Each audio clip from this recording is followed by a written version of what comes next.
बच्चों, let's read the question. Infectious diseases are also called communicable diseases because they can spread from infected person to healthy person. Question में बोल रहे हैं जो infectious disease है उसे कम्युनिकेबल डिजीज भी बोलते हैं क्योंकि ये फैल सकती है इन्फेक्टेड पर्सन से हेल्दी पर्सन को. The means of spread of these disease are different for different pathogen. जो फैलने का मीन्स है, जो तरीका है फैलने का इन्फेक्शियस डिजीज का, वो अलग अलग पैथोजन के लिए अलग अलग किस्म से फैलती हैं. and are broadly classified as means of direct transmission and indirect transmission. इस तरीके से इन्हें दो भागों में डिवाइड किया गया है, एक डायरेक्ट ट्रांसमिशन और दूसरा इनडायरेक्ट ट्रांसमिशन. अगर हम इनडायरेक्ट ट्रांसमिशन की बात करें, means of indirect transmission include, एक तो है physical contact with infected person, दूसरा है सेक्सुअल कांटेक्ट, तीसरा है कांटेक्ट विद सॉइल और चौथा है यहाँ पे एनिमल बाइट, किसी एनिमल के काट लेने से. अब इनडायरेक्ट ट्रांसमिशन देखेंगे तो इनडायरेक्ट ट्रांसमिशन एक तो होता है हवा के through air, through contaminated food water, या फिर थ्रू वेक्टर, या डी में फॉर्माइट बोर्न.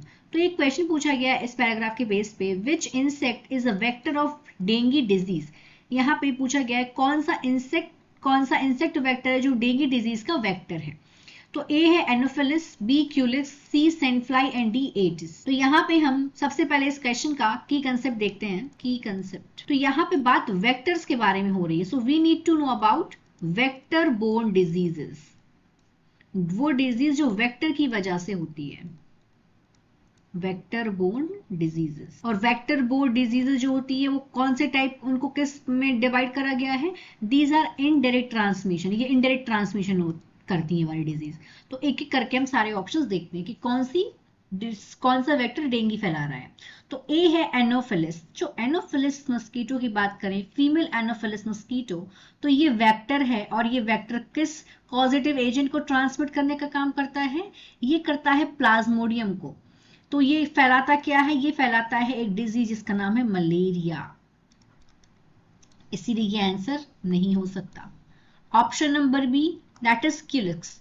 अगर हम क्यूलिक्स की बात करें तो क्यूलिक्स एक बीमारी फैलाता है, उस बीमारी का नाम है एलिफेंटियासिस, हाथी पांव, एलिफेंटियासिस.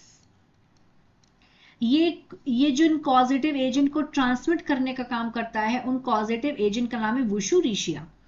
तो ये भी इसका आंसर नहीं होगा. सी देखते हैं. सी इज सेंड फ्लाई. अगर हम सेंड फ्लाई को देखें कि जो सेंड फ्लाई है वो कौन सी बीमारी फैलाती हैं, तो सेंड फ्लाई जो पॉजिटिव एजेंट को ट्रांसमिट करने का काम करती है एक जगह से दूसरी जगह, उस पॉजिटिव एजेंट का नाम है लेशमैनिया पैरासाइट. और ये बीमारी जो फैलाती है उस बीमारी का नाम है लेशमैनियासिस.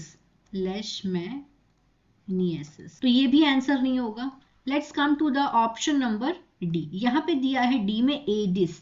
जो एडिस है ये किस पॉजिटिव एजेंट को ट्रांसमिट करने का काम करती है? तो जो एडिस है इसकी वजह से ये ही डेंगू के पॉजिटिव एजेंट को ट्रांसमिट करने का काम करती है एक जगह से दूसरी जगह. So D is our right answer. तो हमारा राइट आंसर क्या होगा? D, that is Aedes. Aedes dengue के वायरस को भी स्प्रेड करती है एज वेल एज चिकनगुनिया. दोनों के वेक्टर हैं ये Aedes. So our right answer is D. I hope you understood it well. All the best.